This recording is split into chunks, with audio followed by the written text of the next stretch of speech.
everybody, welcome back. Sorry for the little delay here. Somebody was hogging our room and we had a little late getting set up, even though we were ready at like 5 o'clock. Anyways, I told you, Biz, that's what always happens. When you start talking that shit about we're going to be all early and we got it all, what did I tell you? Something would happen. It wasn't me. I was ready. Yeah. I was ready. See, what had happened was... What had happened was the way my checking account is set up. Yeah. Anyways, y'all, welcome back. Happy to have you here with us this week. I got my good friend that we've been working on for a while doing this. We've been talking since like year one about doing this. Yeah, it's been a minute. So, yeah, man, I'm good to have you here, man. Y'all welcome Eric Hall to the show. What's up, buddy? Hey, I'm happy to be here, and I'm happy that we've already dispelled one stereotype at the beginning. Busy was ready. I was ready. I was here early. Busy was ready. We're going to kill that stereotype real quick. Yeah. I mean, let's get them all out the way. I told you, Busy isn't on unmarked territory over there. You know, we get him involved too. Yeah. No, it's great to finally be here and, you know, sit here and we have been talking about this forever. And, you know, good chance to catch up, smoke cigars. And yeah, it's been a minute. Yeah. Well, for those that don't know who Eric Hall is, why don't we start off just telling everybody a little bit where you're from, what your background is, you know, just give everybody a little story about where you grew up, kind of give us a little 5-minute on. Okay.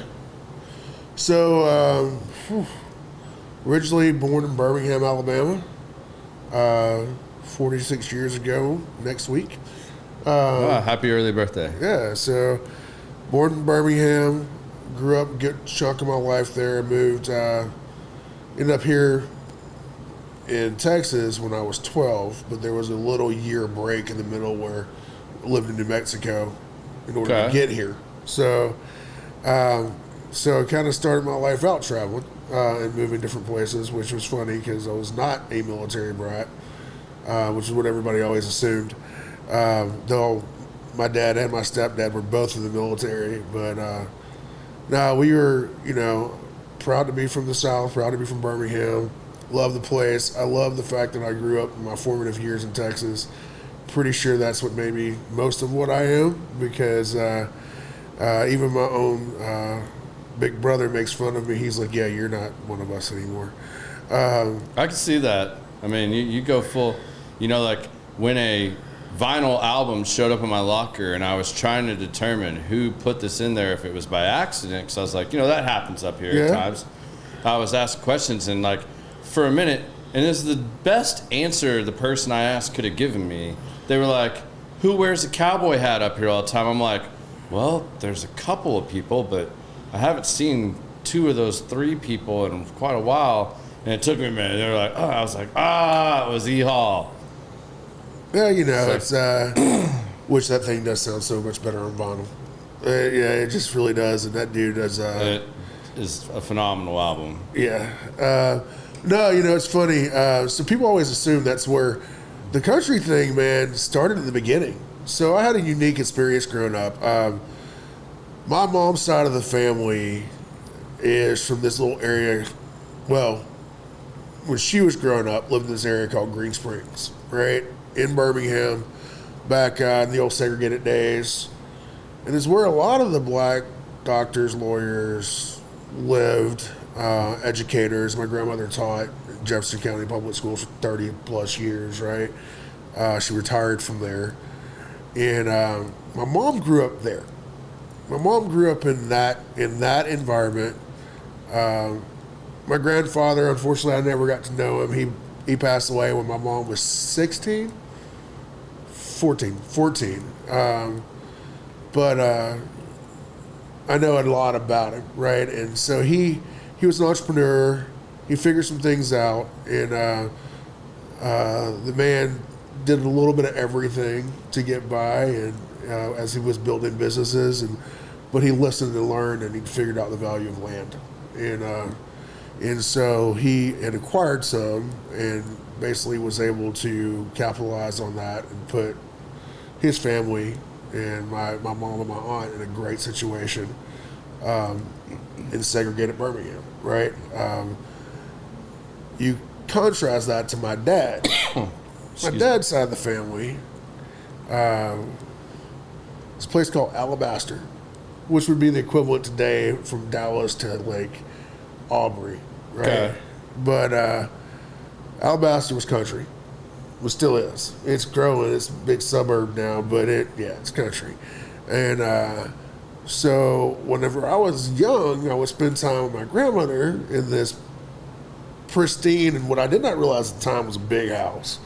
When I look back on it now, I mean, that was a big house. That was a 3,000 square foot house that was built, in the late 40s, early 50s. This was insane, right? Yeah. Especially for a black family. But, this multi-level house with a formal living room and a formal dining room, and it was very much treated that way. My grandmother had raised those girls by herself because by the time I came along, obviously it said my grandfather had passed, and there was very much rules and prim and proper and whatever. And then I would go visit my Aunt Emma on my dad's side of the family, and it was 3-wheelers, 4-wheelers, animals. It was like whatever, and I took to that side, right? And so, the first hats, the first cowboy boots all came when I lived in Alabama. And I remember actually kind of having that mentality in the year or so I lived in New Mexico. I think it was 6th grade. Already being the kid that, because I lived in New Mexico, I lived in Albuquerque and Rio Rancho. Most of those people were transplants from New York, so they thought I talked funny, right? And then I got there, and they thought I talked funny, and I walked around most of the time in either some Vans or some cowboy boots and an Atlanta Braves hat that was probably way too faded and way too beat up and needed to be replaced. And I just didn't fit, right? But I got along. We had a church family. We had some people. And then I moved to Texas in 90. And all of a sudden, it was like, okay, all right. Found your comfort zone. Yeah, I mean, Sherman was a different animal, and it had some of his own issues there because there was some things with race in Sherman that I didn't understand, especially being from Alabama, because I was like, it wasn't great, right? Yeah. Sherman was an interesting dynamic. But yeah, so so I got basically a little bit of everything. But the countryside of me, the things that make me look at and enjoy that Western way of life, but also the values that come with it, actually really come deeply from my Alabama family. My great-grandfather, who was kind of my grandfather, was very much he got dressed to go to the bank. He got dressed to go to the barber shop. He would always take me with him. It was, your word was your word. A handshake meant something. Like all that stuff. My love for the hat, that came from him. All that actually came from that Alabama part of my family. That's cool, man. Like that's sounds like you've always stuck to your roots. Yeah, at the end of the day, even when I think we all do it to a point, you don't realize it a lot of times, but you always revert back to it. I mean, some people fight it. I fought it for a little bit because it wasn't always cool to be the black kid that walked around dressed like this. I laugh now how much it is kind of like, I'm like, wow, I have several of those, just like I got made fun of for playing golf, and then Tiger Woods hit the scene, and people were like, hey, man, can you teach me how to play golf? I'm like, no, dude. Like, last year, you were making fun of me saying I was playing a white boy sport. But, no, yeah, I think just that's core values, man. That's the reason they call them core values. You always revert back to them. Sometimes we make a hard turn to get back there. Sometimes we have to learn some life lessons, but, Or have Busy's grandma put a gun in your face, something like that. That'll learn you real quick. Yeah, that's pretty effective. That'll get the rules set there and now. Some of the stories you guys have told me about the different areas you grew up are so similar, and just experiences that most I can't relate to, but man, you guys got some classic stories about, like you kind of alluded to the oddities of growing up in Sherman, Texas, and how you thought that was going to be like so different than Birmingham, but in reality it really wasn't that different. Well, it was different in weird ways, but you talking about some of this.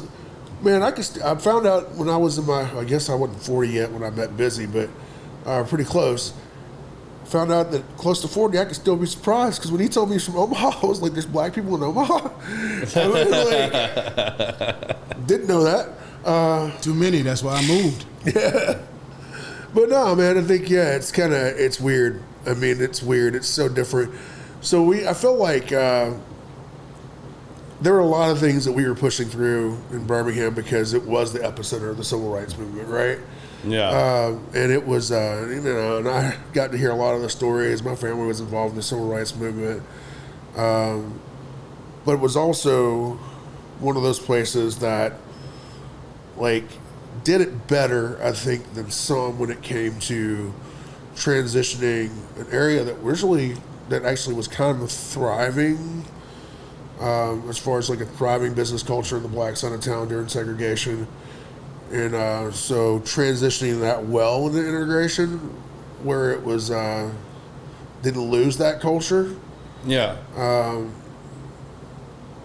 To a place that didn't, not so much. They didn't transition that well at all, right? Yeah. I think there's also was a benefit looking back on it to the fact that Birmingham, in the grand scheme of things, is a big town.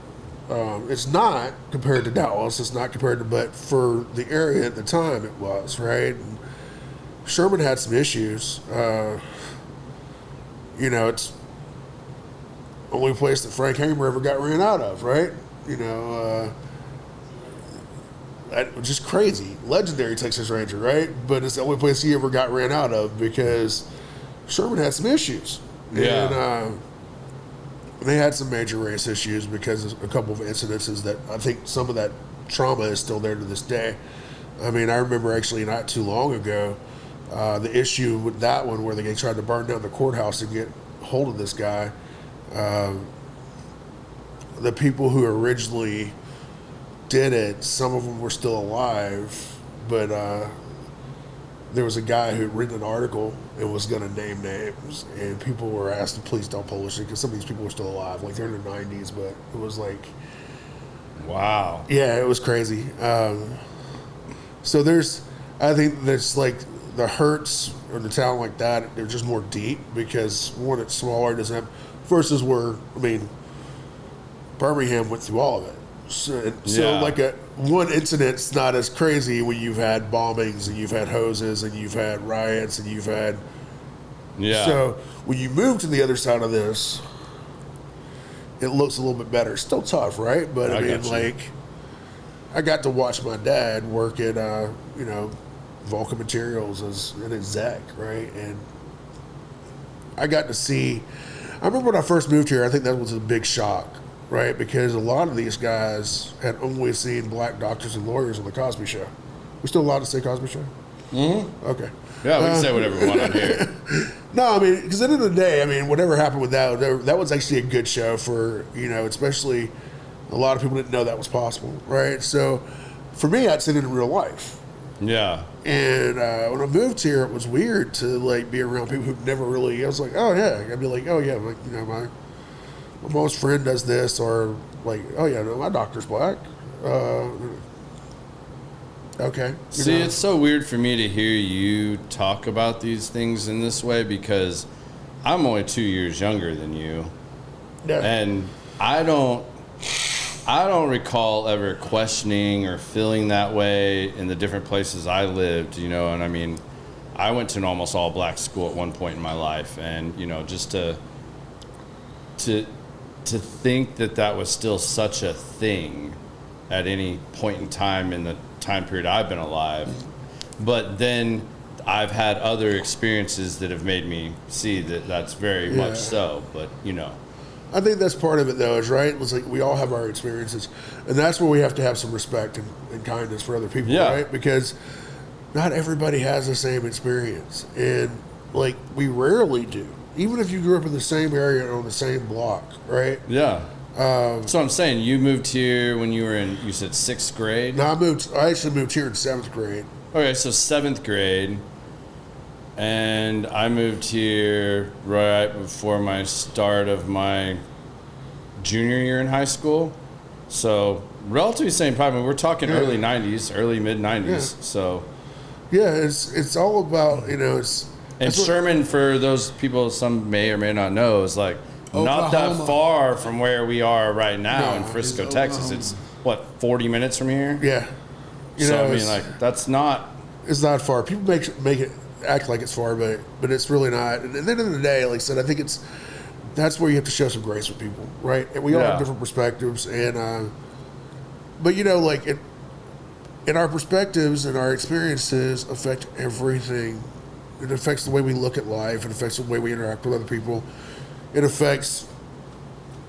I mean, like what I do now. I mean, I help people plan, right? I have a financial firm, and at the end of the day, like the way people, their relationship with money all goes back to like family, how they grew up, and the culture. And it's so crazy to watch that intertwined, right? Yeah. But it's like that with everything. The relationship you have with people of certain, like people from different places, comes back to what was your experience? Where did you grow up? What were you taught about that, right? Yeah. I mean, like the odd thing for me, I remember being in the Army, and I laughed about this because I'm like, who doesn't have a driver's license? So my unit had moved to Germany. They moved the whole unit to Germany. And we had these guys coming over, and you can't get a military driver's license without a civilian driver's license. Yeah. And you need that. It was in a striker unit. So at some point, you've got to drive that vehicle. Like everybody, that's just part of it coming up, right? Yeah. And everybody drives at some point for the most part, right? These guys are like, well, I can't do it because I don't have a driver's license. I'm like, what do you mean you don't have a driver's license? I got my driver's license at 15. Yeah. As soon as I possibly could. And I didn't understand it. It wasn't like there was anything wrong with those guys. I thought so. And then it finally clicked when one of my buddies was like, dude, they're from New York. Like, they don't drive. They're 50-year-old people that don't drive. They use public transportation. And one of the guys goes, yeah, he goes, dude, he goes, I have a license. He goes, but I would never own a car. I'm like, why? He goes, because a parking spot's $2,000 a month. Oh. Yeah. Doesn't make you weird. It just means your situation's different. Yeah. Right? And your priorities are different. I got you. So, man, you jumped into two segments there that definitely want to dive into with you. But I want to go back because of where we were at the beginning of this. With you being a financial advisor, that proper term? Yeah. Financial I'm planner, financial advisor. professional. I'll use financial professional because I do. Financial professional. I wanted to make sure I kept it because I know you do a lot of different things within that realm, within the financial space. Yeah. You do a lot of multiple things in there. So, do you find then as a African American, do you find that, or how do you deal with people from other ethnicities and races? Like, how does that, especially when it comes to talking about money, because I've had other interesting conversations with people up here that, that also work within similar or slightly different but similar spaces. And, one of the gentlemen I talked to was basically like, yeah, I don't really pursue outside of my race because I have to convince them. It takes so much more for me to get them across this line when we're talking about money, because eventually it may not be them, but maybe it's mom or dad, and they're like, oh, you're going to take advice from this, African American, this black man, yada, yada, yada. Have you battled that? Do you have a certain way you deal with it? I would say, so tackle two things there. Yeah. One, it's funny because, and I love the fact that most people can't figure out what term or whatever. So I usually don't really use the term African American often. From Alabama and I'm black. Yeah. Right? I used to joke and say I've never been to Africa, but I actually have now. So, but when it comes to culture, it really depends. I work with anybody, right? Because I truly believe that, I just like helping people, man. I really do. So I'll work with anybody. cultures are different, right? And it's so funny because it's like what people things you have to overcome. You know, I do more of a holistic style of planning where I look at the whole picture. Like, I want to know everything you have. I want to know, like, what your spending is on your hobbies. I want to know what your spending is here. Even if it's money I'm not going to manage, I want to know where it is and how much is there so we can plug it into the model. I want to know all of it, right? Because, it gives me a good picture and we can plan better. But two, it gives me a picture of who you are. Because depending on who you are, how you're raised, where you were raised, and to a point, ethnic culture, man, it gives me at least an idea of things we may have to overcome because there are, like, you know, like I said, holistic. So we're going to do investments. We're going to do life insurance. We're going to look at, like, the big events that can erode wealth, like a long-term care incident, taxes, of course. So there's a group of people, and this crosses ethnicity, but it's the same culture that comes out of kind of the way I grew up, the Southern Baptist Church, right? Yeah. Not big fans of whole life insurance. It's not because it's not good. It's because they were taught a certain thing about it by a person who doesn't understand it. And that person's very popular, so I'm not going to say his name. But he's never actually done this for a living. And he doesn't understand the benefits of it, which is funny because 90% of the world's wealthy has been using it forever. So I have to overcome that and show them how the benefits and all that stuff work. There is an ethnic culture that literally I have to be like, no, that's not in your budget, because they will try to spend outside of their budget to do whole life versus term, when I'm like, let's just get term for now because that's not your budget. Because in their culture, that's what you get. Because they want the cash value. This is what you do. That's the thing that saves you, whatever. And it's literally, you walk into the room and you know they're going that direction. As a matter of fact, rarely, I don't think it would be offensive to say it, but like, it's typically Indian cultures and some Asian cultures, right? I mean, it's like, typically, you don't have to, like, I go through how ours works and how ours is different, but like, they come in knowing that's where, and then we go back into the rest of the stuff for the whole, trying to build a plant, right?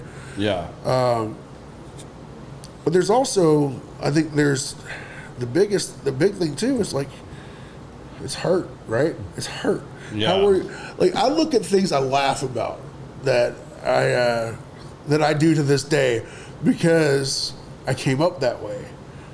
Like, I was getting some stuff the other day at the store. I said the other day, but it was really probably 2 months ago. And a friend was like, hey, we gonna get buns? And I was like, why would I get buns? She's like, you got burgers? I'm like, yeah, but I got bread. To this day, that's my go-to, right? And to this day, I prefer making my hamburger at home and throwing it on bread instead of a bun. When I go out to eat, of course it's on a bun.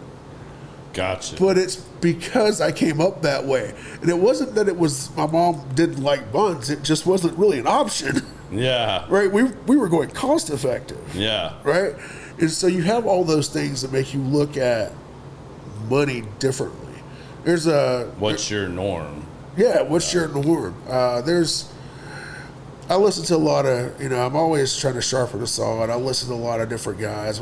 There's a podcast I listen to, and they always talk about, they bring on guests, and he is an advisor, and it's geared for advisors, but he brings on guests mostly in the financial industry, but some are actually, in the academic side, PhDs in psychology, PsyDs, all that stuff, whatever.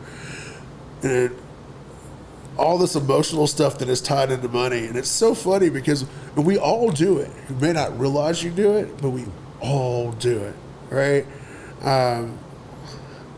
It's deep-seated, too, a lot of times. Like and so you have to get in there where you understand it. Like, I'm not a transactional guy. We're probably going to have 3 or 4 meetings before we do anything because I need to see how you think. But like I said, too, that's kind of my approach to life, right? I want to see, like, I like doing this, the belly to belly time. I want to see how you feel. Yeah. Right? Who am I to judge you, and how can I judge you on anything? I don't know you unless we've sat down and done this, right? Yeah. And just because your experience is different than mine doesn't mean it's wrong. Yeah. Just because I sit down and show you, hey, I've got this wonderful plan I worked up, and you're like, I don't know, doesn't mean you're wrong. Doesn't mean I'm right. It's like, okay, there's something I don't understand here. Yeah, there's a disconnect somewhere. Yeah. Right on. So tell everybody a little bit. I mean, let's talk about your military career, because you chose the path of serving the country, and we're in the Army. Yep. And Hoorah. went down that path. I just got back from a PTSD golf tournament today, supporting the vets. So tell everybody a little bit about your military career and where that led you in life. Man, it's funny. And thank you for your service, by the way. Man, it was a privilege, and it really was. It was kind of one of those things I didn't think I was going to end up doing. It's something I wanted to do. Time I was a kid. Like I said, I have a lot of military in my family, all sides. Mom's side, my dad was in. My stepdad was in. All in the same branch? No, for the most part, yes. But so, ironically enough, my stepdad's brother, my uncle Mike, was kind of like a big influence on me. He ended up in the Army and finished in the Army, but he was a Marine. I think Marine's the only one we don't have in my family. I don't think anybody was in the Marine Corps that I can think of off the top of my head. So Uncle Mike had a huge influence on me, and then my Uncle Roy was Air Force, and he had a huge influence on me. So he was my Uncle Roy was my mom's brother-in-law, and or is or was whatever. But he's still living and kicking to this day. I think he just had a birthday, but he was always around. So those are when we lived in Alabama. Those cousins I saw a lot, but see him a lot. We're not gonna stay at the house, and it's just like he had a huge influence on me. Between the military, didn't talk a lot about his service in Vietnam, but I knew he'd been in the Air Force, and I knew he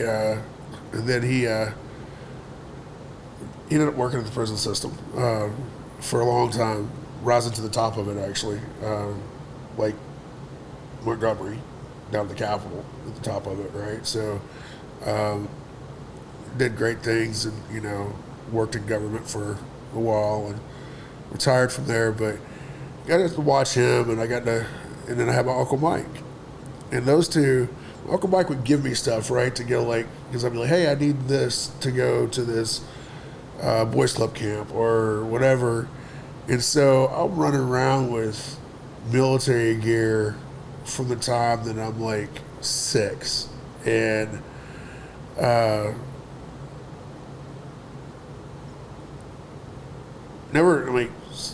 didn't know what I would do. I always probably thought Army, and then I got into high school, and I was actually when I lived in Mexico, they had a junior ROTC program. I wanted to join. Then my mom was like, "You probably should, because we're going to move." Like, the whole reason we came to New Mexico was to get to Texas. We needed to get into this region.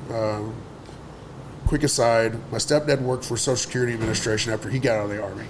Okay. He's a Vietnam vet, and he got out, used his GI Bill, went to school. Still funny to me that him and my dad went to Birmingham Southern at the same time, apparently. So he went to school, got done, went to work for Social Security Administration, and retired from there. But he was in the office there in Birmingham, which was basically there was nowhere for him to go, because that was the region office, right? And he was able to finally, when they decided to split Texas off, create the Southwest region. He ended up going to New Mexico to open that office, that regional office, right? And Okay. Nice double promotion, whatever. Go over there, got us into the region, and then he started looking as soon as he would be eligible to move again. to get here. And basically, I think it came down. My understanding is the other place was Plano, but we ended up in Sherman.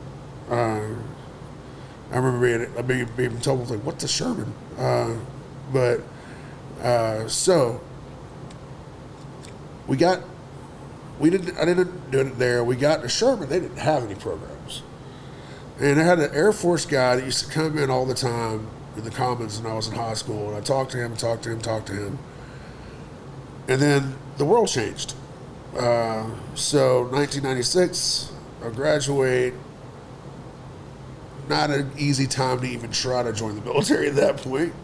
Yeah. Downsizing. One of my buddies that went in he ended up getting out early, got paid to get out early. The Clinton years, they were downsized the military. And so I just thought that ship had sailed for me.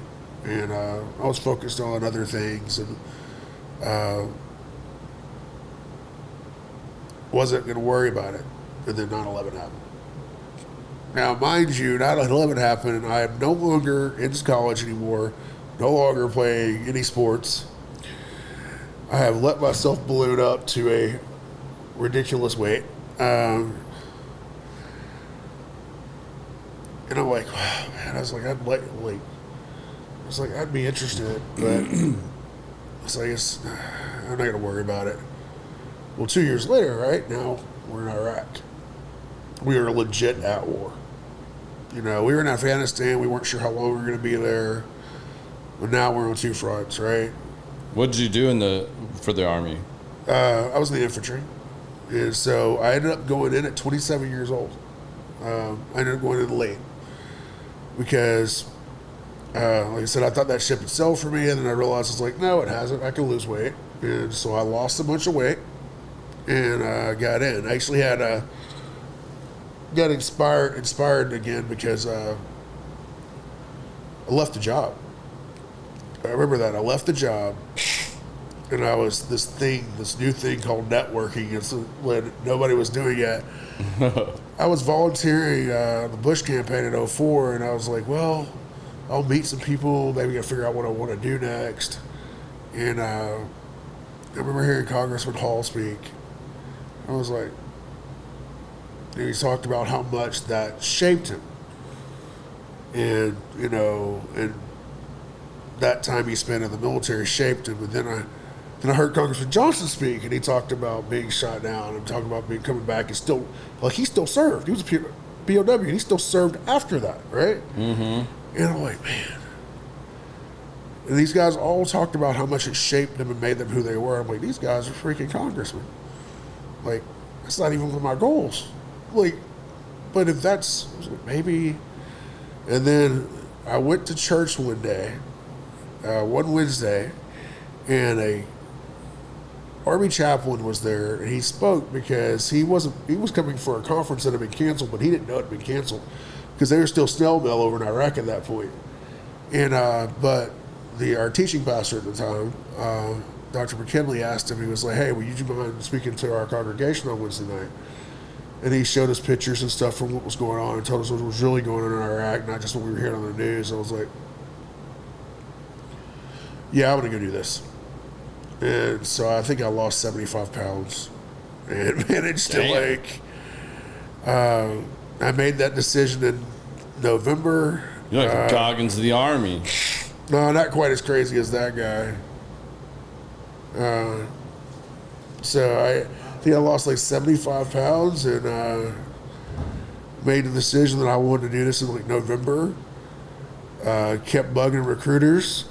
Like I said, I had my uncle that was a Marine. Went and talked to a Marine Corps recruiter. They looked at me like I was crazy because I was like, oh, I'll lose the weight by this deadline, right? I'm like, I'll work on it. And Marine Corps recruiter looked at me and goes, man, he's like, I don't know that you are because we have, he's like, we have an age cutoff and it was lower than everybody else's. Yeah. But actually, that Marine Corps recruiter did me a solid. He's like, what do you want to do? I'm like, we're at war. I want to go do something real. And I did talk to Air Force recruiter out of deference to my mother. And then, because she really wanted me to go do something, and I actually looked at that. I looked at being a chaplain assistant in the Air Force. And then when Marine Corps recruiter I talked to walked me down and introduced me to an Army recruiter. Game over. Yeah, because I think he was saving me from the Navy guy that was waiting outside. And yeah, so I ended up talking to the Army recruiter. He worked with me. It took 3.5 months. By the time I talked to them, I'd already lost a good chunk of weight, but I still wasn't there yet. Took 3.5 months to lose the rest of it, and get me to MEPS where I could go sign it. And yeah, so he got me there. And then when I went down there, I was like, yeah, I think I'm gonna. So I think I still might be a chaplain assistant. But when I realized the chaplain assistant still was in harm's way, I was like, well, I might as well go do the real deal. But I didn't tell my recruiter. So I just came out after I signed my initial contract, right? Not the final one you sign right before you go in. He's like, what'd you do? I'm like, well, I was watching some videos. He goes, oh, no. They have this 18 X-ray program thing. He was like, did you really do that? I'm like, yeah. He goes, all right. He's like, all right, man. He's like, you understand that if you don't make it. I was like, I'll be 11 Bravo. I'll be infantry. I'm good with that. So I went into that program, tried to go Special Forces, and it did not work out for me. I didn't make it. I won't say it didn't work out for me. Because honestly, having that on my ERB, my enlisted records brief, for those who may not know what that is, and having to answer that question, did you quit or did you fell out? Long as you don't say long as you didn't quit. I didn't realize how much weight that carried. That's a lot, man. That's a big thing. And it thing. was huge because I was embarrassed because I fell down. When I remember I met my first sergeant when I got to my unit after that, and he goes, and I walked up and I saw his right shoulder patch was a Ranger scroll. And I was like, he's like, did you quit or you fell out? I was like, I fell out. He goes, I can work with that. He's like, I don't do quitters. It's like, I don't do quitters. I can work with that. And what I didn't realize, the unit I got to, like almost all of us new privates we called ourselves the rejects. Almost all of us had either failed out of the SF program or the Ranger program. Oh, wow. Which was awesome because that means everybody there wanted to be there. Yeah. And I worked with some really great guys. It afforded me some great opportunities. And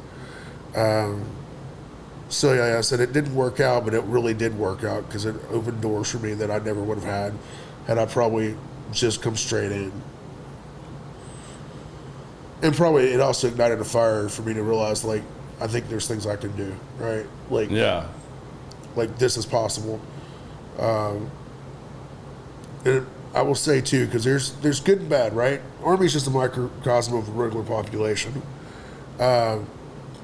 Being in that 18 X-ray platoon in basic for the time that I was there, because I did have a minor health issue, which contributed to that. I saw, in my opinion, the best of what America has to offer. I saw guys who dropped their ROTC scholarships so that they could come in as enlisted so they had an opportunity to go be a Green Beret. I had a guy in that platoon with me that had 2 bachelor's degrees, 2 master's degrees. You thought I'd lost weight. He'd lost so much weight, he still had skin hanging. He got selected first round, by the way. That dude was a Green Beret.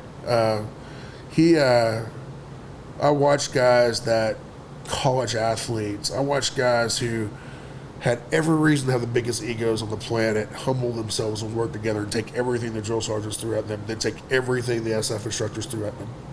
Right? Like, I think, so when I did have my challenging times and challenging units later, it wasn't that big a deal because, like, I knew I just had to find my niche and my people in that unit because there are plenty of good people in every unit, right? Yeah.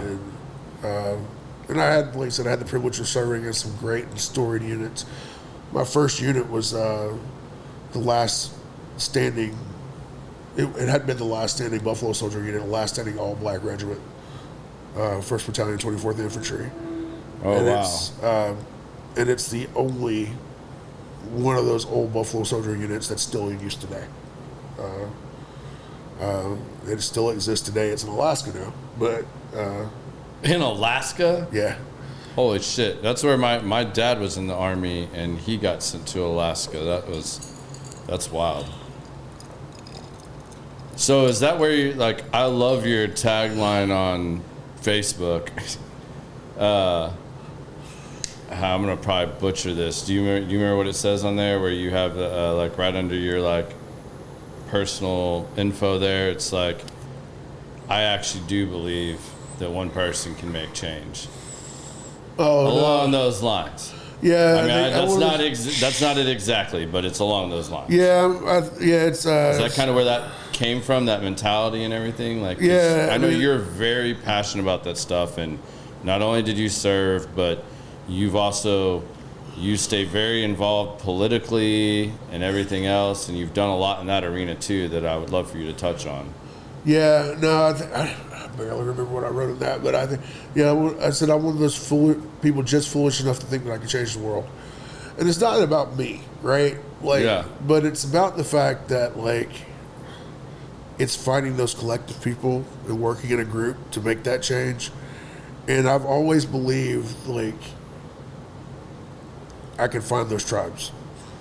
And I've been fortunate enough a couple times to be able to be a part of, major changes. And part of that's the political world, but part of that's just like, watching things and being part of society. But again, it comes back to a lot of the family stuff, right? Yeah. It's unique being from where I'm from. I laughed just today when I saw the MLB's doing the Negro League game, at Rickwood, and or they do the tribute to Negro Leagues at Rickwood, right? And I'm like, in Birmingham, which now is the oldest baseball stadium in America, because when Comiskey was torn down, it made Rickwood the oldest. Yeah. Now, right. So it's but it's funny when I like. I wasn't too far from where my great-grandparents lived, and it's not far from Legion Field where we went and watched Alabama and Auburn play in the Iron Bowl every year. And it's like, it's the things you don't think of when you grow up around them and you take for granted. Like, and I laugh about it because, so 16th Street Baptist Church was bombed, was my family church. My mom they weren't there on time that Sunday morning for church. Two of the girls had died with my mom's Sunday school class. She should have been in that room. Look at what my family did and the things like that, and being involved in the civil rights movement. Like, I've had that example set for me of, like, you see an issue, you get involved, and and you find people that are pulling in the same direction, and you go. And I think that to me, it's not hard for me to believe it because I've seen it modeled so much by great leaders, family members or friends or people who've done it before me. I've come from a family of educators and come from a family of ministers. And so I think that's part of where I get it from. The other is I think I've just been lucky. I've been lucky to be in some of the right places. I love the political world. It's a little crazy, especially as a black conservative. It's funny because I'm not a convert, right? And I get that all the time. Like, so when did you? I was like, I'm not a convert. I was raised this way. And then, they're like, well, your family came from Alabama. This, I'm like, yes, they're Republicans too, most of them. It's like they taught me this, right? Like, I'm a conservative. I'm a conservative because I have a core value system. I have a Christian worldview that leads me in that direction. I mean, obviously, there's other stuff too. I mean, financially, it makes way more sense to me. I love capitalism and I love stuff, but I've watched, so having to fight that battle for so long about, like, explaining who I am And then working in Texas politics and working in partisan politics, it gets so discouraging sometimes, right? Because at the end of the day, this is what people don't understand. If you look at all the crazy races that happened in Texas, you've got, you've got 31 state Senate seats, and you have, 150 state house seats, and you've got all this, but you really only have about between 9 and 12 truly contested races. Truly contested outside of the primaries. It's nuts, right? Because they're going to spend $1 billion on stuff, right? But really, that's it. And you're trying to sway those so you see who keeps control and does whatever, right? It's just frustrating. It's like beating your head up against the wall. Or just like I heard the other day, and it's a true number. At the end of the day, these guys, this year, this election cycle, this presidential election cycle, there will be $1 billion spent, if not more, right? But really, people from 9 states and a few key districts in 9 states will determine the outcome of the 2024 presidential election, right? So you go through all that, and it's like you get frustrated. And I was frustrated. And then I had a friend of mine go,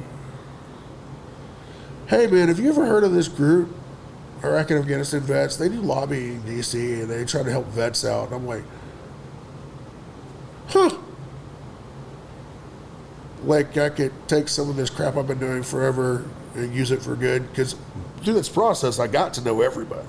Yeah. Right? And I was chair of the Young Republicans here in Collin County, political director of the state. I served as co-chair for the engagement committee for the national committee for years.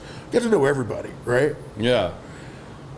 So, so I go to D.C., I go talk to these lawmakers with you, because they're like, yeah. And so ironically enough, the guy who founded the organization, I joked with him that night at dinner, because he'd already screwed up once.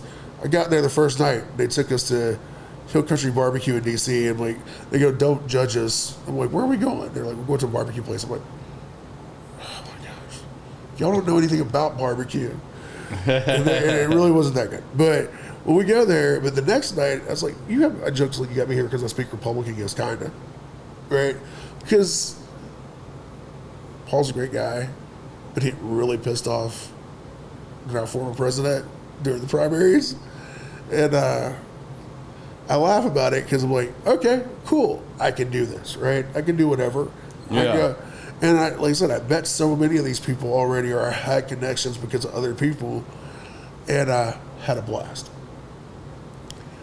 And I remember we dropped a bill, and it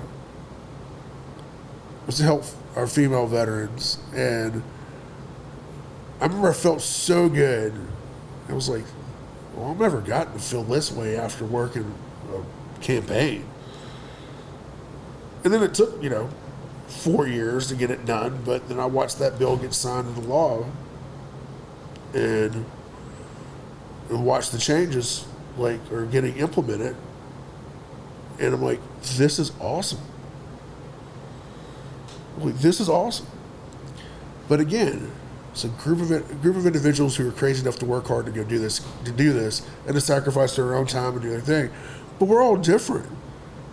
My cigar buddy and my favorite debate buddy is the exact opposite of me. Fair. He's about as liberal as the day is long. We've been on 3 of these trips together. He now works for their organization, right? And we debate, we drink some bourbon, we smoke some cigars. We don't see the world the same way, but we see the problems, and we know they need to be fixed. And it's like, that's awesome to be able to just get involved in that process and go. How do you guys maintain that balance? Because that's one of the things we talk about a lot that drives me absolutely insane, is that so many people in the world today can't have a difference of opinion or not agree, but agree to disagree. How do you guys, when you're that staunchly opposed to certain things, find common ground and still move that forward? Because I know you do a lot of that, and not just with this one particular person that I know you just gave as an example. I think so. I will admit that with the veteran community, it's a little easier. It really is. I think because we have that one thing in common already, and there's a problem we're all trying to solve for the veteran community. You know, whatever issue we're working at the time, I think it makes that easier. Yeah. But I think because we have that, but honestly, again, it comes to understanding, compassion, and giving people grace. Like, you may have a deeply held view on something, and I may disagree with it 100%. But why do you have that view? Help me, help me understand. Now, there's some things I'm just gonna look at you and be like, okay, I do not agree with that, right? But I'm still not gonna hate you. We can disagree, but it is hard. Like, you know, you and I have talked about this, right? It's some people are so ridiculous. I think they just want to be angry. But I think the other part of it is too is like people who are that way never hear the other side. Yeah. I mean, they can sit here, but they never hear. They're just waiting for their chance to talk. Right? They're just waiting for their chance to jump in and say whatever they believe. They never hear the other side. Like, I have some pretty hardcore, like, some pretty deeply held views when it comes to certain things, life, the Second Amendment, and all that stuff. But man, like, I've also heard some really, like, just compelling stories. Not like that I'm just like, okay, I still don't agree with you, but I get where you're coming from. You know? Yeah. I think you just got to be open and remember people are people. Like, and we've all been through our own things. We've all been through traumas. Like, you know, if you say you haven't been through a trauma, you either haven't lived long enough yet or you're lying, right? We've all been through those things and we all have our own experiences. And it's just like, just try to remember people are people. They're not the enemy. I mean, yeah. And the funny thing is when you're up there in D.C., it's that way anyway. Especially at the cigar lounges. Like, I laugh because when I go to Shelley's, it's like all these people that I've seen people that I see arguing on TV, just sitting there smoking and having a good time with me. It's a show. I'm sure a lot of times it can be. Are there other lessons like that that you maybe could share that you've taken from either growing up in the family that you grew up in, or your military experience that really led you to have that you still use today, whether it's in your personal life or in your work life? That, I mean, you have such a well-rounded, for somebody that takes very strong positions on a lot of things and like big issues, serious things.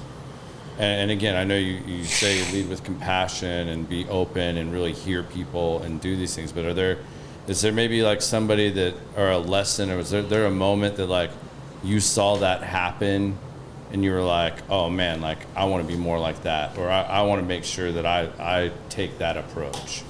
So I think it's probably, so my mom, like, was my person, right? My mom, my grandmother. My grandmother was a hard woman when it came to, like, she had strong opinions, and I'm probably a lot like her.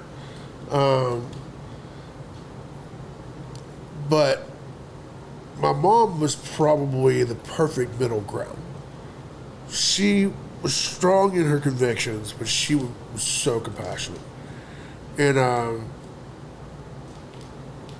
so I think watching those two have probably given me that base. But the thing I will say is I watched, my grandmother could be just really, but with the kids, with me, right?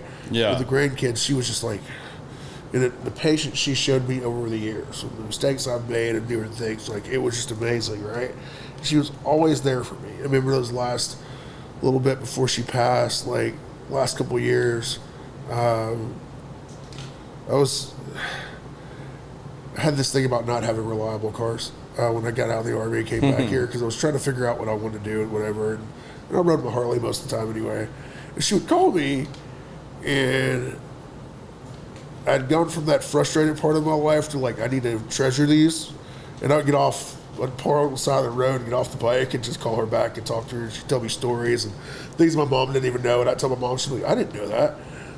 And I got to see that softer side of her and how she was adaptable and how she went through, she adapted to change in a time that I can't imagine growing up in that time and looking like her. I just can't, right? I can't wrap my head around it.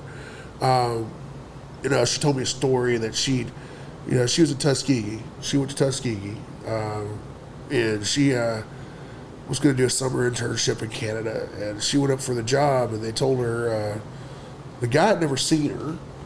And she was like, well, I disclosed that I was black. And he goes, that's not the issue. He's like, you're young and pretty, and there's a bunch of guys up here. I just can't have you in this environment. He's like, but I'll pay you for the summer. As if you work. So she spent the summer in New York. And she told me all these stories about Harlem and all these things, right? And how, learning different people's experiences. Because she's from this place called Opelika, Alabama, which is tiny, right? Not so much anymore, but back then it was tiny. And then my mom, I watched my mom do prison ministry for 40 years. I literally had prison ministry. Wow. I literally had ex-cons that, I watched her help them transition. Her and my stepdad watched them help them transition into normal life, right? And I think it gave me a perspective because I thought forever I was going to be a cop. And I did have a brief stint in law enforcement, but I thought that was going to be But I think I'd done all this volunteering, and then when I did finally get hired, when I worked in Grayson County, I was I think it gave me a different perspective. I know it did, because I didn't look. I think I would have had a harsher look at everybody had I not grown up in that environment. And so I think that patience with people and that was modeled for me. The other thing is, I know that I've done dumb stuff, and people have been patient with me, right? Yeah. I remember having a buddy from high school that he joked one day, and he said, he's like, you're going to eventually get a badge, and I'm going to end up he's like, and we're going to run into each other again, but it'll be because I'm on the other side of the bars. I'm like, sure enough, that happened. And he and I, we joked about it a lot, but he and I reconnected when I got back. He had bought a motorcycle when I got back here, and we were sitting there talking. I was like, the reality though for me was always this, it wouldn't have been that hard for you and I to be in trading places. And so I think that's part of what makes me look at to try to have that compassion and that willingness to listen. And the other thing is, I've always believed that you can learn from everybody. How easy was your transition into basic training being raised by your grandmother? And I only say this from self-experience because drill sergeant didn't scare me for shit after leaving my grandmother's house. I had the fear of respect because I didn't want to go to where was jail at in Kansas? Leavenworth. Leavenworth. I didn't want to do that. Was the only fear I had was not take. But I I would never. If you gave me an order, I just did it. I wasn't that guy to be purposely disrespectful or nothing. But him yelling and jaw jacking at me, I'm like, bruh, hell no. I got a 4'11" woman back in Nebraska that'll whoop your ass. I'm not scared of you, but I respect your position. Yeah. But even though with that, she still taught me how to, not do as you're told, as in like a slavery mindset. Yeah. Do the job that's put in front of you and get it on out the way. So what was your mindset going into the military based on the upbringing you had already experienced? So I think part of it was I had her who backed me. And I mean, honestly, I don't know that I would have made it to the police academy without her. So I got hired at the sheriff's office and then sent to the academy. Rules are a little different back then. They're actually transitioning some things. And so I went to work from midnight to 7:30 and went to school from 8 to 5. And she helped get me through all that. Her and my mom, right? Supporting me, encouraging me. Mom was encouraging. My grandmother, we called her Mama Carrie because she didn't like to be called Grandma. Mama Carrie was more stern. Yeah. I'm no. you're getting this done. Like, we've made arrangements to make sure you're going to be good while you're going through this. Make your little $1,800 a month is what I got paid back I'm then, not right? dissing any other culture's grandmother. I just think old school black grandmothers came from a culture of you got to get it done because Yes. you are looked at differently than others. And that so was you part have of it. no choice but excellence. And whenever I came home and complained one day because I answered a question in a way that others didn't agree with when it came to the traffic question about where you would get pulled over, or where you would stop, or whatever, because I have a perspective about being black and being originally from Alabama that they didn't understand. And she was like, not everybody's going to understand your perspective. You just got to get it done. So I had that from her. And then I went to the Army, right? So I had the benefit of already going through the police academy and having that perspective from her. And then I got to the Army, and it was like just a reminder of the drill sergeant thing. It was like, this is just a game. Mm-hmm. This is a game. They have prescribed things that they have to do. Mm-hmm. And once you understand that, it's like this is a script. Drill sergeants go to school and learn to do this. Yeah. It's a script, right? And once you understand that, and once you take, the biggest adjustment is the fact that collective punishment, right? Collective punishment. You're not just responsible for your actions, but responsible for the actions of others. Once you can adapt that piece and just do your job, Team building at its best, baby. you're good. Like, it's not hard. See, I still struggled with that the amount of time I was in boot camp because that's one thing I don't think I was prepared for. Like, when I got into boot camp in the Navy, the recognition or the recognizing of the fact that like there were several people that either were there not by choice, Yeah. forced to be there, didn't want to be there, etc. To then realize like in this team atmosphere and how they're trying to break that down, that like my life's gonna be in this fucking moron's hands, and like this dude doesn't care like either way, like, and he just like, I mean, like there's some of these dudes that like they weren't breaking, you know what I mean, like they weren't, like they were more hell-bent on not Giving in Giving because they in. were forced to be in this because they were situation. forced to be But no, there. then they get weeded And I'm out because like, normally those guys get weeded out before you. man, like, I mean, I was there all the way. I mean, I was weeks from graduating when I got sent home because they didn't want to honor my contract and wanted to send me to the Marine Corps. So, but I mean, like, still thinking about that at the very end when I reflect on that, like, holy shit, if those dudes had still made it in, I wouldn't want to be, like, in that group with those guys because, like, those guys were going to get somebody killed. So that's the thing too, because right, you get those idiots. Like I said, I had two different. So I kind of had two different. Infantry has OSINT, right? One station unit training. We don't have really basic, which is a good thing, but it's also kind of frustrating. I had two experiences because I came into that 18 X-ray contract while I was in the first phase. Yeah. I got double pneumonia, got put in the hospital, and I got sent home for 30 days of convalescent leave. So I came back to Texas, and then I went back, and I had to finish with. Well, I didn't have to start all over, thank God, because I got there. And the first sergeant, the company first sergeant, and my senior drill sergeant ran some interference.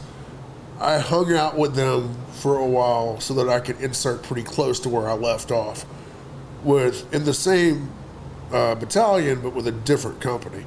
Well, but that different company wasn't made up the same way. Like ours was 2 platoons of special forces recruits, 1 platoon of ranger recruits, and 1 platoon of just regular X-rays, right? Regular infantry X-rays, mortarmen probably. That's what they ended up becoming, right? Charlies. I went to a regular, just everybody, and this was like probably 60% National Guard, and it was like completely different mindset, Guys aren't nearly as driven. I got some good counseling from my senior drill sergeant when I was leaving. He goes, keep your mouth shut about your contract and what you have. He's like, anybody asks you, let them Bravo. That's what you're here for, right? He's like, you just keep your mouth shut, keep your head down, do what you need to do. You got this. And I mean, I managed to keep it quiet until everybody came up on orders and people couldn't figure out why I didn't have orders. Yeah. Because I'm not leaving. But it was crazy because the mindset was different. There were some guys there. I'm like, and I had very much and again, I'm 27, right? And I'm like, hey, man. Most of these guys are like 18, 19 years old. I'm like, hey, dude, like, if you don't want to be here, why are you here? Yeah. Like I said, it made it very much different for me to be able to appreciate. Thanks, sir. Let's do that. To appreciate being around guys who really wanted to do the job and really wanted to be there.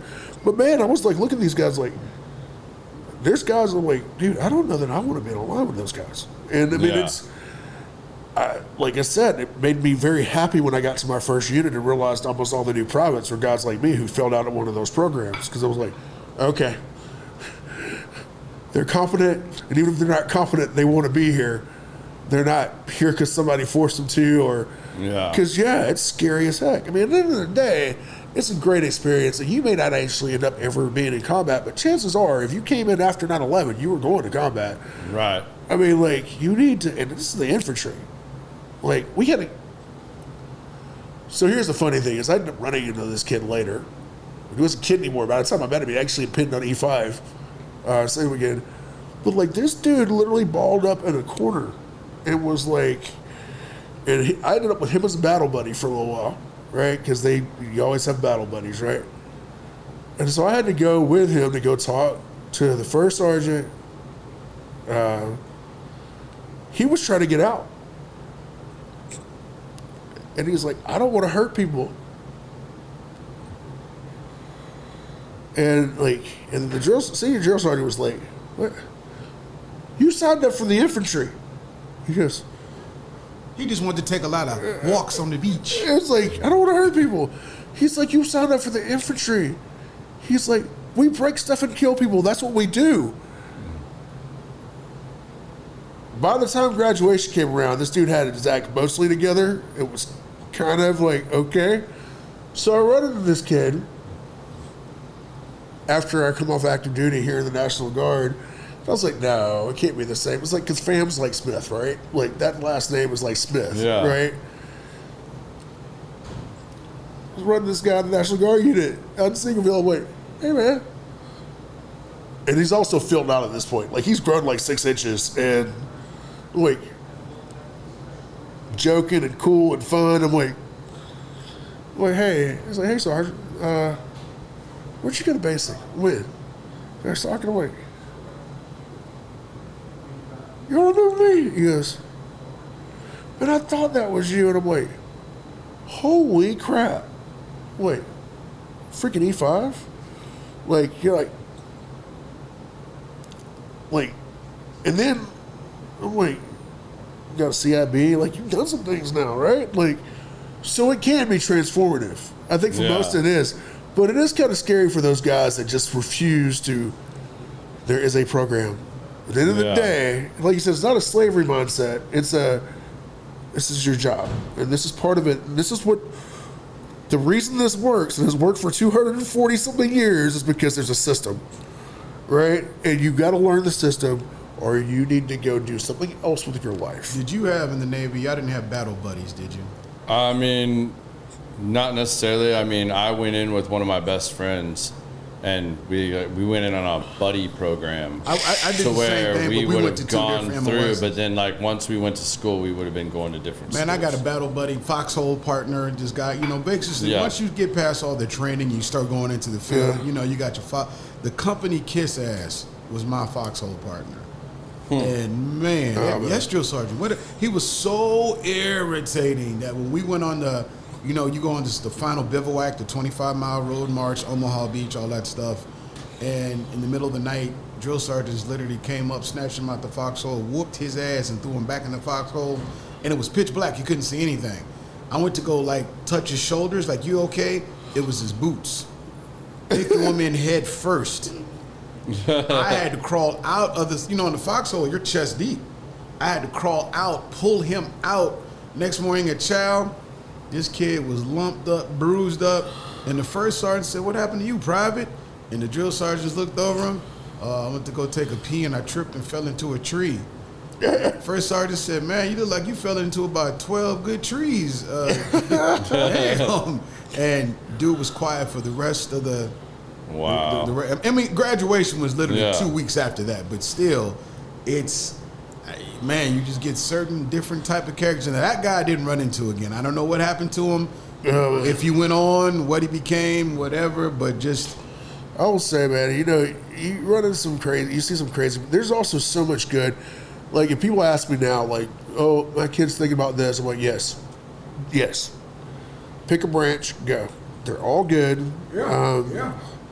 You need to, my friends who are kids are Aggies and they're planning on going to the Marine Corps. I said, I don't know, it's good to be a member of 2 cults, but besides that, they're good, right? Like, but I'm like, no, it's like, I think you started the Aggie train now. I'm sure this is going to blow up. Here it comes. But no, I think it's just fun to look back now and go, like, one, I saw guys transition into like and I've got buddies who are still in that are,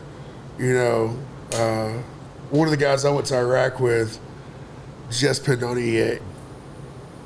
I'm like, so badass to me, right? I got another buddy. My son's an E8.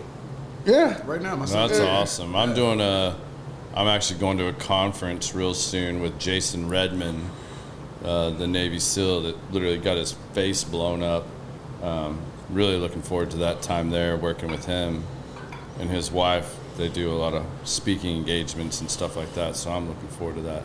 See, I mean, those are the cool things, right? Yeah. Because at the end of the day, like, I got a buddy from high school that just pinned on Colonel, right? Like, it's cool to watch how people grow, and it's cool to watch. You've heard me tell this story, and it's funny as hell to me. And if you isn't watching the podcast, it's gonna be funny. But like, I was home on leave, just finished OSET, finished infantry school, graduated. I'm feeling like big man right now. I got my blue cord, I got my disc. I'm like, I'm the man, right?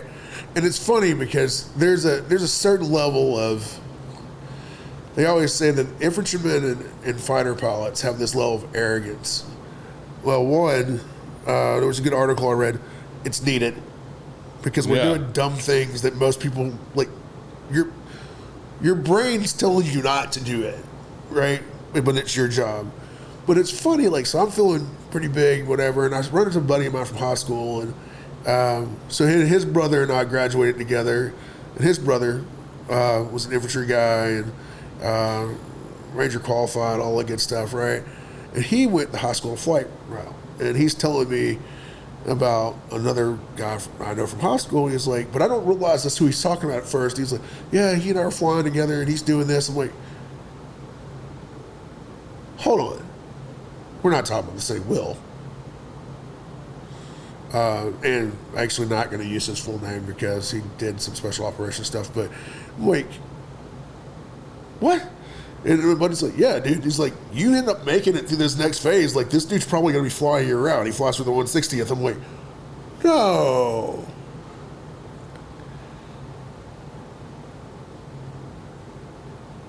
Dude, had a storied career. Guy in high school, I would have never even thought about doing that. Yeah. Guy, and he spent, over a decade flying for the top aviation regiment, 160th. There's a lot of guys I know like that you look back at high school and you're like, man, there's no way. Or there's one I was like, yeah, absolutely. That guy is going to be a badass. And he ended up becoming a ranger, and I don't know what all he did after that. But, I mean, he was a bona fide badass. I mean, this guy ran track. He was like captain of the wrestling team. Like he was. Yeah, those are the guys you expect, right? Yeah. You expected him, but then like, there's also the couple that you're just like, wait, what? But that's what I said. It's good for people, and I think that do I believe in mandatory service and all that stuff? No, because I just don't. There are moments I want to because of all like the dumb things we're seeing going around right now around the country. Mm-hmm. There's times I want to, but I'm like, no. But there's, I'm not ashamed. I'll talk about my example with me, right? Like, I made a lot of mistakes, and I really blew off, like, a lot of things.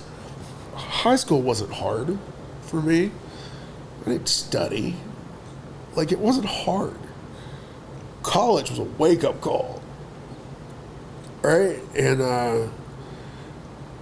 but a lot of it was I was lazy. Yeah. And I remember leaving.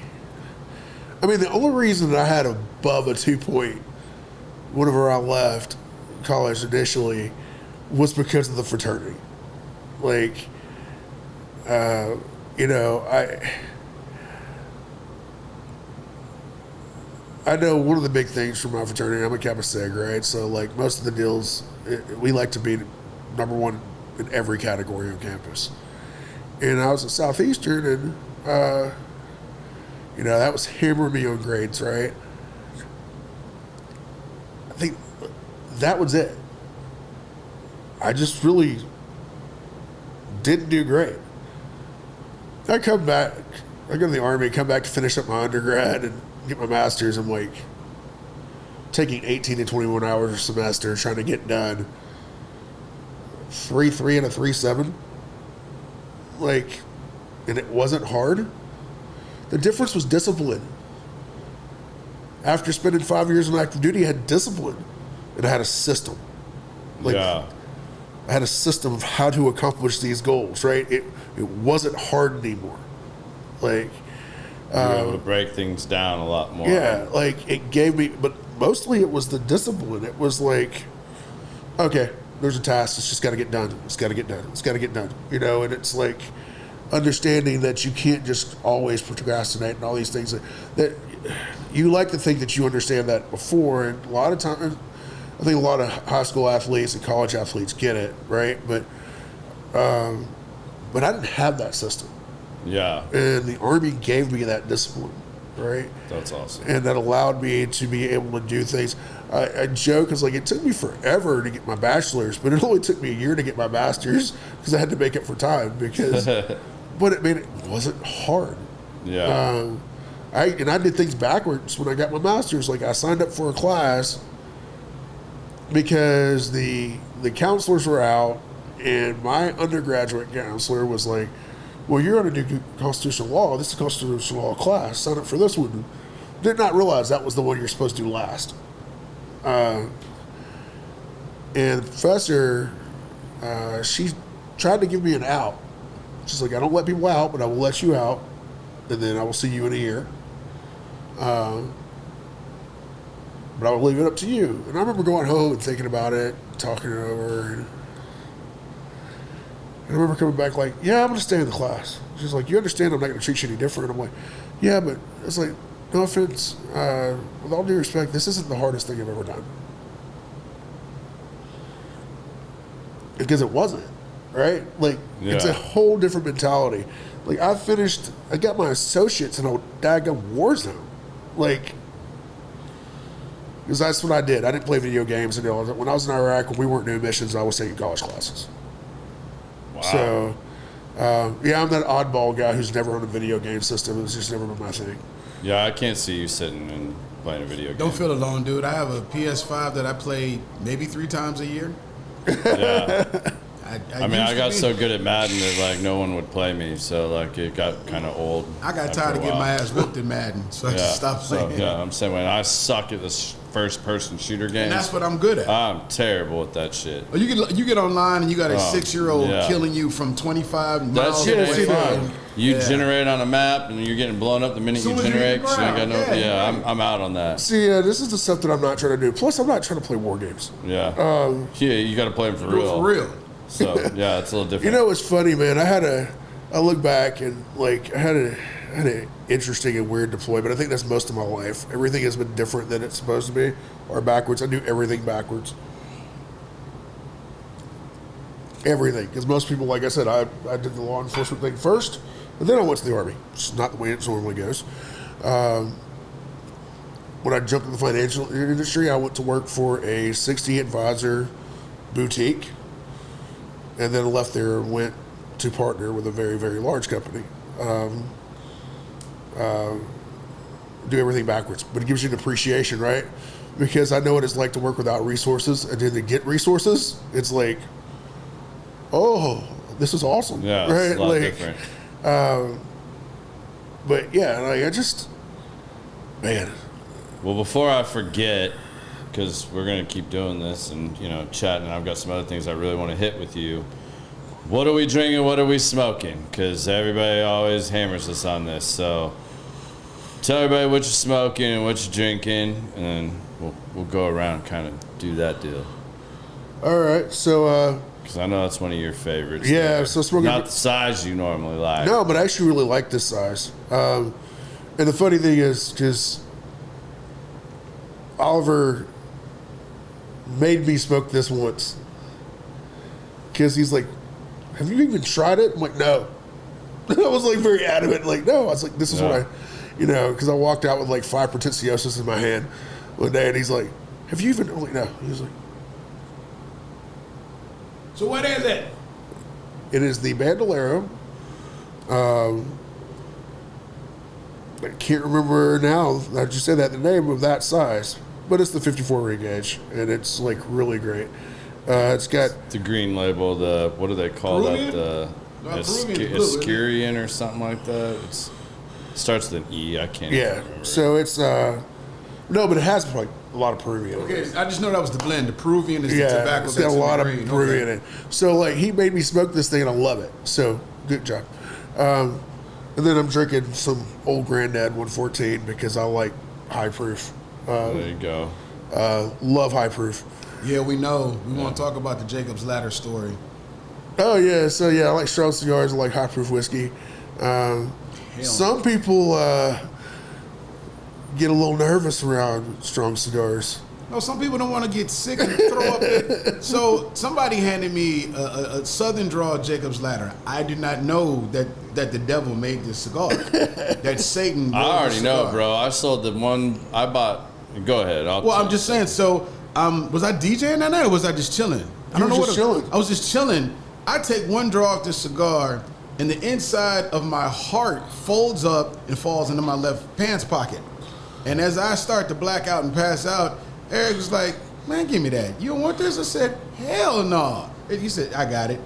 He killed that cigar in like 12 minutes and didn't even look like. Yo, same thing. Bruh. He did. So, man, now I'm gonna forget what they're called. The Halloween edition. The Tatawahes monsters. The Tatawahes. Man, I bought unknowingly because my locker was kind of full at the time. I bought the Halloween edition in like 2017 or 2018 of the Tatawahes, where it's like Jason, Freddy Krueger, Oh, yeah, I all remember these, that. I the remember 11th that. edition Yeah. one. Well, I bought it, opened up the box, pulled a couple out, tried smoking them. Man, I couldn't do it. They were so peppery, just hot. They kicked my ass. Like you ate hot wings. Like yeah, like man. Stoven hot wings. I was like, I'm gonna get acid reflux from smoking this cigar. Like, this is killing me. Well, so I stuffed it back in my locker. I was like, I'll get back to that. Well, then I guess I forgot at some point, and the 2019s came out, and I bought a box of those damn things, and did the same thing. Opened them up, not thinking about that I still had that whole other box. Now that's been marinating for 2 years. Yeah, and then sat there and started trying those, and I was like, all right, first of all, I was dumb as hell. Like, if I'd have just kept with one, I could have sold the other one and realized this cigar is not for me. So I literally, that's where the vinyl came in, because me and Eric did a little trade, I was like, he was like, I love Tatuaje. And I was like, Bro, I'll make you a bag. Like, I literally brought in like a gallon Ziploc bag, and like I filled it with like whatever was left in both of those boxes. I was like, he probably here took you him, go, bro. He probably took him, got a glass of Everclear, and back with his old granddad, and just had a good old time. Cause Hey, man, I don't see how the hell you do that, man. Those things too for me are, Some Malart, something like that. He drank with it. I mean, who knows? Just something, just. I can tell you those things for me they're still a little peppery for me, but I love Probably them. shooting Goldschlager while he was smoking. No, I've grown up a little bit. My Goldschlager days are over. Rumplements. I can still do rumple every once in a while. Unleaded gasoline on the rocks. All right, well, shit. I gotta talk about something better than this because What are you smoking? So I'm smoking because there's still a few of these left up here. The Atabey Black Ritos. And I will still say this is the best cigar I've ever smoked. Yeah. This cigar is absolutely amazing. So as of 2 hours ago, there were still about 6 of these left up here. So if you're watching this, you want to try it, stop by ICC and grab you one. And then I am drinking Buffalo Trace. That's always a good go-to. there. Yeah. You can't beat that. I mean, it's so funny to me, like the things that are just they're staples, right? Like I go places, I travel. Usually said, we talked about I travel a lot during politics, travel a lot during business, whatever. And there's just like, if I go into a place, I know like I don't need to take 20 minutes to order. I'm like, you got Buffalo Trace? Yeah. Okay. Then we're good. Hey, exactly. We're good, right? No, it's not going to be crazy. Yeah, you know it's not going to be super expensive. You know it's going to be consistent. You know it's going to be good. It's going to taste good, right? Well, that's the thing, too, with the Atabey's period, right? So Atabey's not... The Byron's more my flavor profile. As we've established, I like a little bit more fuller bodied. But... Have you smoked a Black Ritos? Yeah. Okay. So... Yeah. If you're going to talk about an Atabey... That's the one. That's the Atabey for me. The Black Ritos is freaking phenomenal. I really was kind of, because it had been hyped up so much before I finally had one, and I was like, okay, please don't disappoint. Oh my God. Yeah, no, man, you're going on solid ground there. Yeah, that thing was amazing. It's kind of funny, man. Like, consistency is, I think that's just one of the things we all like when it comes to life anyway, especially in this world. Yeah. How do you, I think everybody should be a little more transparent like this, but I really like your approach a lot too, because I watch you navigate your social media. And have you ever had issues with the fact that you are so open about your beliefs and the things you stand behind? Or, how do you look at that? Because, I literally see you post everything from your politics, your religion, to, you name it. And, a lot of people get scared to do, especially those first two things.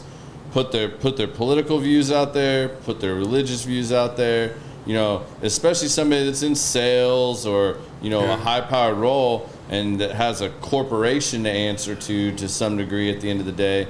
How do you navigate that, and how do you look at that? Because I honestly admire how open you are about that thing. And I know that also comes from a place because you are somebody that will sit back, listen, and you're not going to just argue with somebody about it, but you're open to hearing their side of the story, everything else that we've talked about earlier. But how do you personally navigate that? Because you touch on all those things regularly.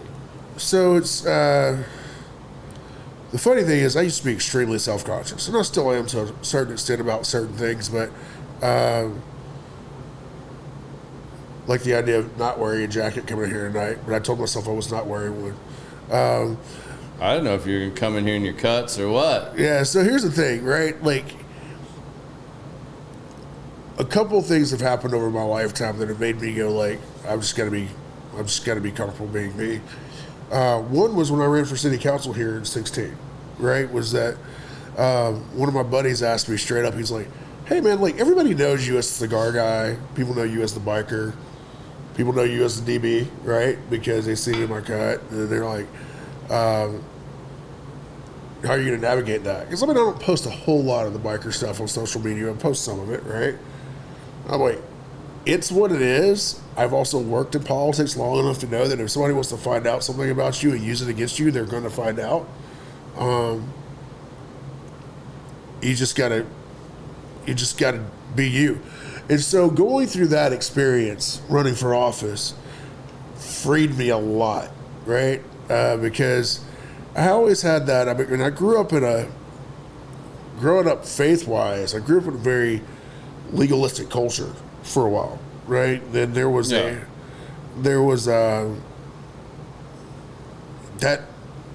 kind of came in a lot to like the way I handled myself on social media and my public perception. And but when I ran for office, like that was just all just out there, and so I've just embraced it. And the other thing is, for me,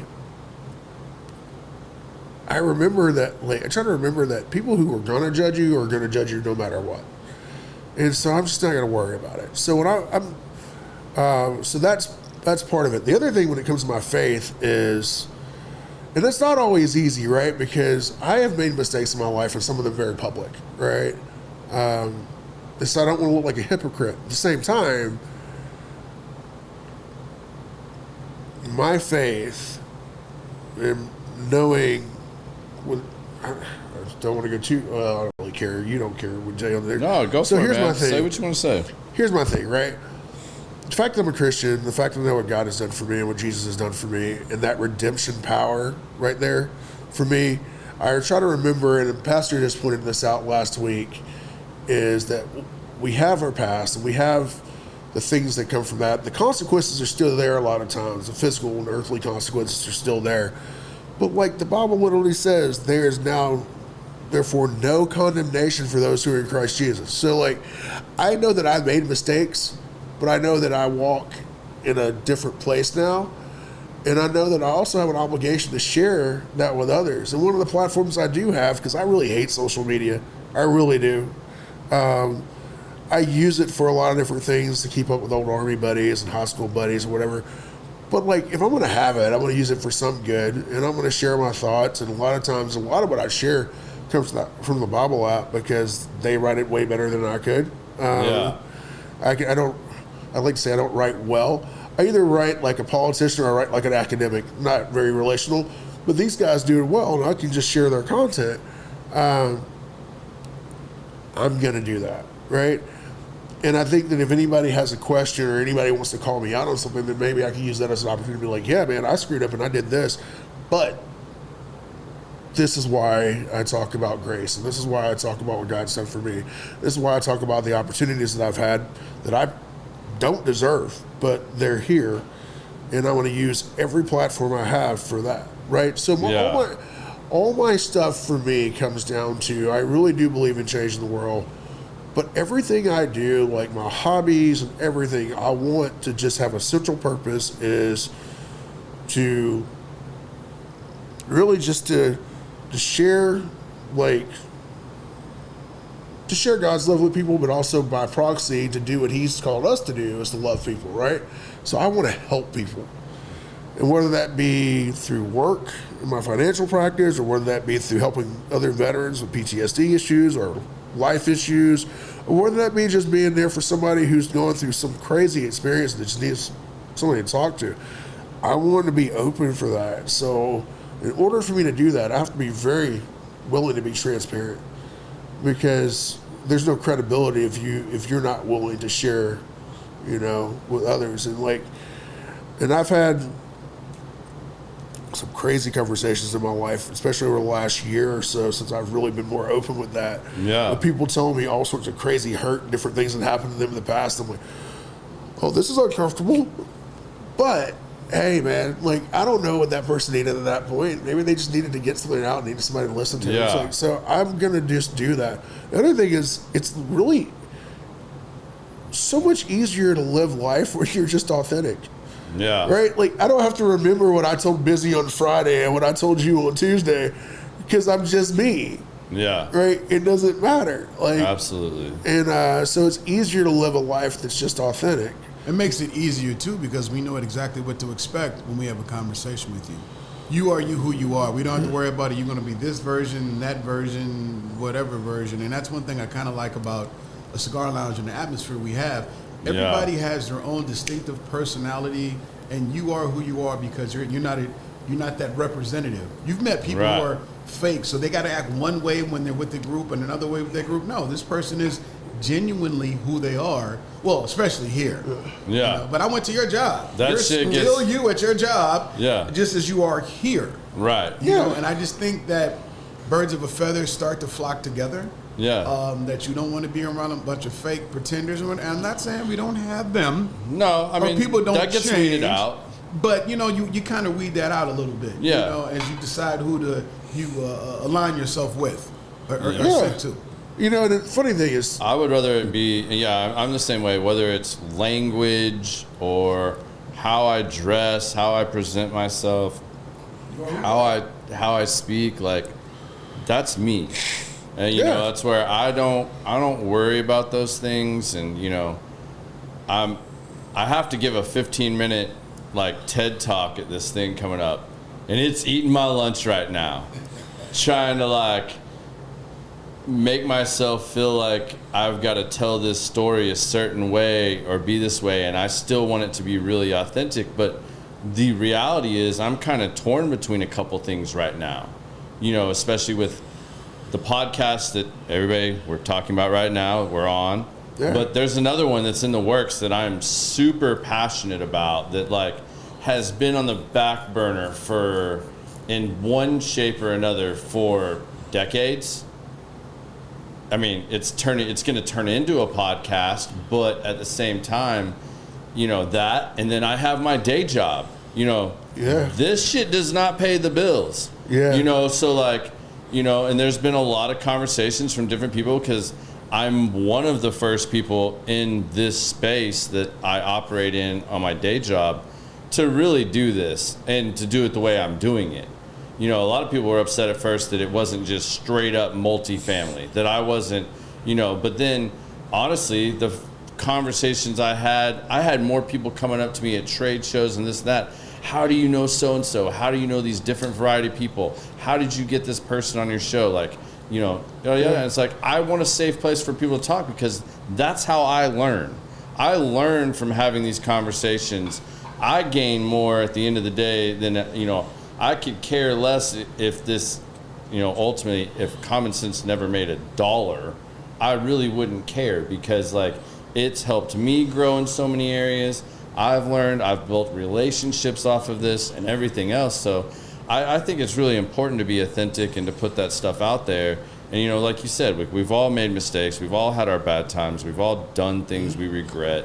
We've all, you know, like, whatever it is, like, but to stand on it, just, you don't see everybody do that the way you've done it. Like, you know, people are worried in this day and age about stating their political beliefs, stating their religious beliefs and all this. And I mean, honestly, I think it's a shame that, you know, we can't have conversations about that. I mean, I have conversations with people all the time about this, that, you know, just because, you know, what if, you know, our political beliefs align a lot, but, like, what if my guest was in the other field and, you know, like, they want to do that? Well, I want them to feel safe. Like, I'm not going to dislike that person any more or any less. Like, let them have their say. Like, I still might learn something. Like, we might not agree on these 3 things, but we agree on these 6 things. And, like, that's not, and just because they believe in these, I'm not going to judge or hate on this person for those few things. You know, it's funny too. That's the way you. And if somebody does that to me, I you know what? I probably don't want to associate with that person a whole lot. To be honest, the hard part, right? It's the people who don't understand that. But I think, like, you would be comfortable having somebody that disagree with you on here, right? Because you are at that point where you can do that. But not everybody does that well. But I think that when you can do that, like I said, I have friends that I disagree with, and I had friends that I debated with all the time. One of my biggest, like, one of the people I liked to work most with when I was in grad school, we disagreed a lot, and I think it made us both better. And forming our arguments, it made us both better. Yeah. But, you know, there's also, like, there's I will call things out though, right? Because there's some things I just think are dumb, right? And that's when you get to the, I get really opinionated when I think things are just offensive, to be honest, right? So I saw something today and I laughed. It was like, why do white liberals have this, just this disdain for, or lack of respect for the black community? And I was like, huh? And I was like, oh yeah.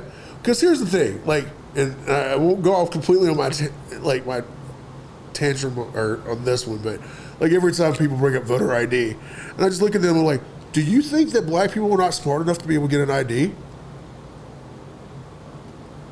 Because if your argument is that, then I'm not with you. Like I can't do this. But if you can give me a well-reasoned argument or something, I'm gonna listen to you and be like, okay, that I can see how you could come up with that. But like, there's certain things I'm like, okay, yeah, I'm just not gonna, And I should probably, for better or for worse, I am crazy enough to actually put that stuff out there on my social media. I should probably be a little better about that too. But to me, too, I don't think enough people are called out on certain things, like, and it allows things to continue to go down that road. I will not name any names, but I had someone, I'll say this in this room with you two because I think it will add maybe some benefit to somebody, like, and it's a perfect example. I had somebody send me a text message of a black cat humping a white cat. And it was literally like titled like, well, we know they're growing up without a father. And I was that shit ain't funny, man. Ain't funny. Like, don't send me that shit. Don't. And it was like, and then I called them out on it and they were like, well, that was just supposed to be funny. You were just supposed to laugh. No, you're not supposed to laugh. Like, just because there's a meme out there with that shit, you're furthering that kind of racist bullshit and like, something that's an issue, or like, you're furthering that. Like, no, that's not something you're supposed to laugh at. Like, you should be the bigger person to like go like, man, that wasn't cool. That's the other thing is I think we're supposed to, I believe we're supposed to speak up, right?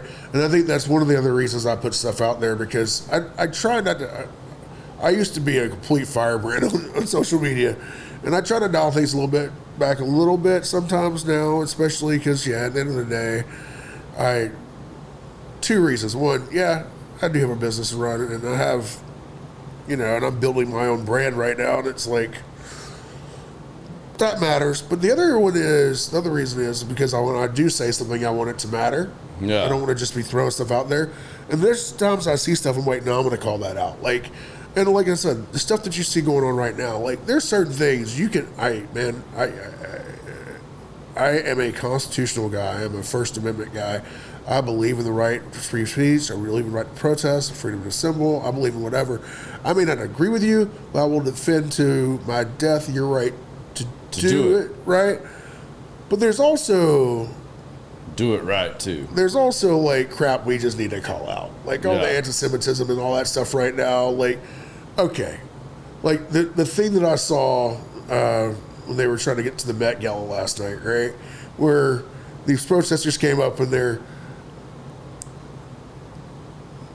burning the American flag, which sucks, but it's constitutionally protected. But they were, like, desecrating a World War I memorial. I'm like, okay, all right, jackass. Like, come on, man. Like, there's a certain point of where you should just know better. Yeah. Like, that's not okay, right? And I think that we have to step up. I think part of the problem in society right now is there's not, and I'll call out the men because men are called to lead. Yeah. There's not enough men who are just standing up and doing what's right? There's just not. Not calling out wrong when they see wrong, right? Sitting on the sidelines, and that's where I get frustrated. I just don't want to be one of those guys, and so I'm going to continue to be out. At the end of the day, what's the worst that can happen? Yeah, I probably shouldn't say that, but what's the worst that can happen, right? I'm still, and like I said, I'm not a huge fan of social media, but it's a platform. Just like I've been fortunate to have some opportunities to actually, talk to the press and do some things. For a little bit, for like a year, I was the weird guy who got interviewed by the LA Times when Texas lost the affirmative action case. and I was the weird black guy who was on the side of the students. And then we're like, you're not a fan of affirmative action? I was like, I think that it had a place at a time, but like when you already have 3 different mechanisms that account for race, like at some point, you know, at some point, okay. And the other thing is, it's insulting. What in the world makes you think that I need more help than you do? Like, and not saying you, but but that's like,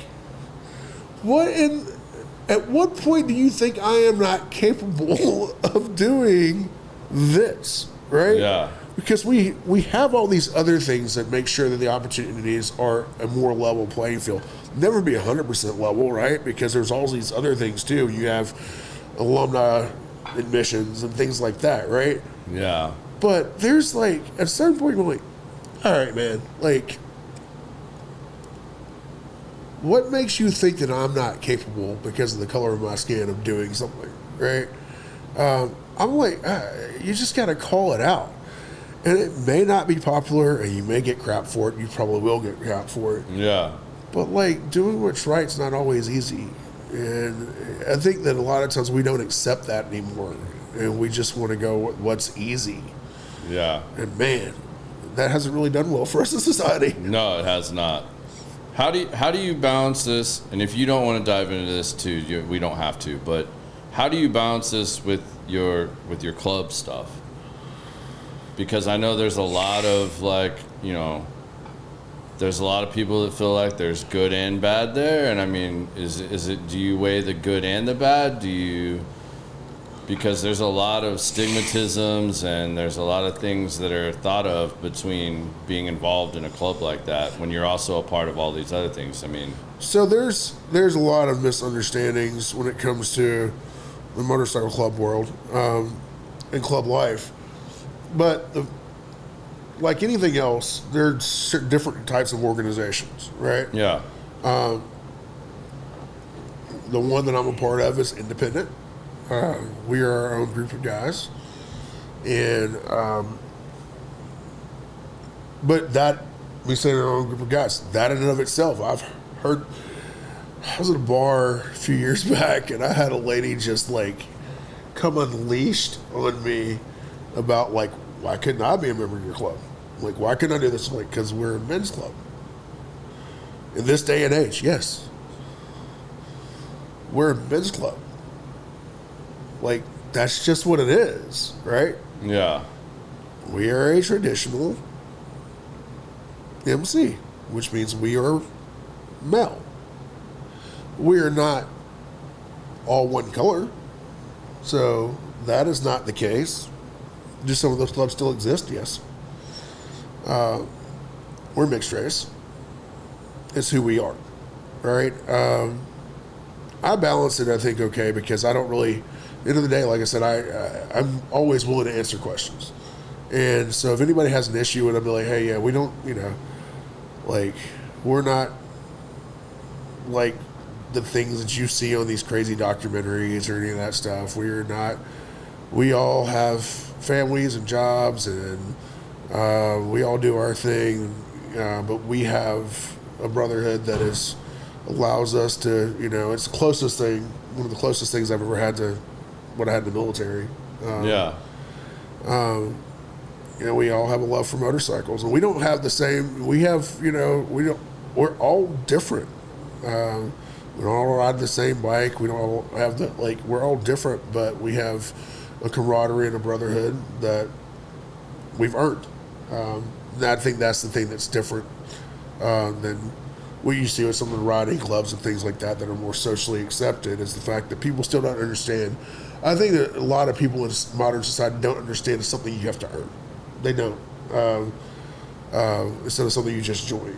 Because I think that's one of the biggest challenges. Now, of course, we've had our challenges with things in Waco and all that stuff, like 2015. And we've had our challenges where people have just looked at the biker community negatively. But I think a lot of that's gone away. A lot of it, too, is people remember the good the biker community does. I mean, we're the first ones to show up when something bad happens. We're the first ones to do a charity run. We're the first ones to, you know, and that's all kind of come back in full force. The other thing I remind people is that there's all sorts of clubs, man. There's freaking cop clubs, there's military clubs, there's organizations that are clubs that specifically work with families who are victims of abuse. Yeah. But what about when the clubs get involved in something that's probably not on the up and up? How does that get dealt with? How do you separate that when you're part of a club like that? So the thing is, for me, is I'm not part of an organization like that, and that's the thing. It's always like, man, I don't know what they do, but this is not us. Yeah. Like that's not us. It's kind of the same as the fraternity world for me, right? Like, yeah. I volunteer with the fraternity, and I get some of the same stuff. It's people like, well, the Greek system is this and this and this. I'm like, yeah, you may have had one bad experience. At the end of the day, it's not a bad system, and there's a reason that I think the last number I saw was 2/3 of all Fortune 500 CEOs are Greek, right? Like, at the end of the day, like, the system isn't bad. There's bad apples in the system like anything else. All these things are a microcosm of society. Yeah. And so I just tell people, like, do your research and look, like,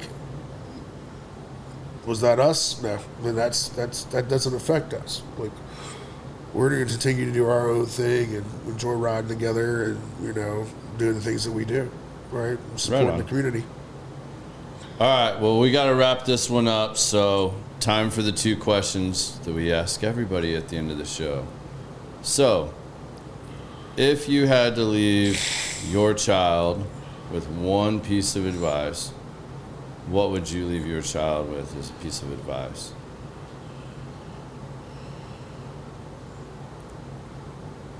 I would say probably the thing that I wish that I'd realized earlier in life.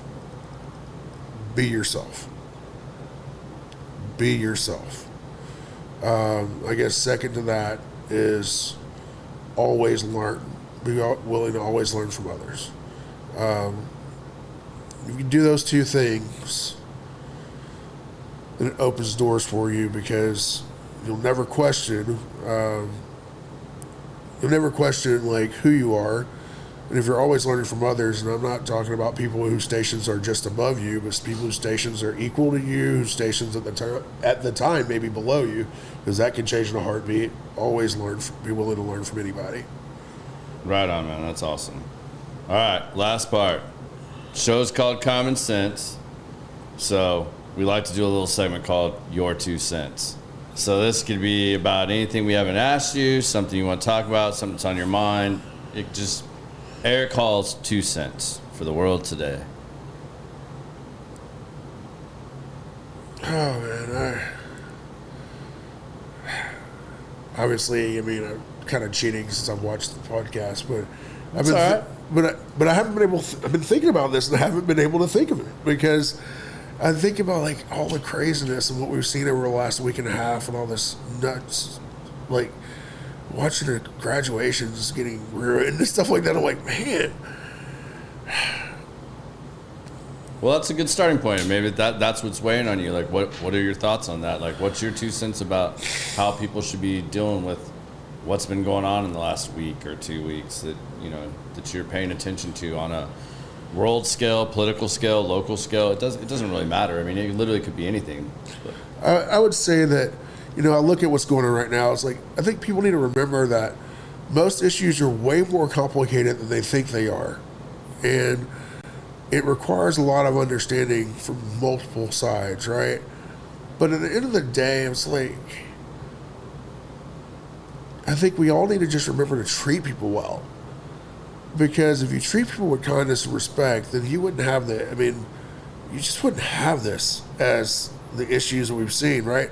Because then you could have truly peaceful protest, but you would not have kids not being able to get to class, or graduations being canceled because you can't safely have them. We all have our opinions,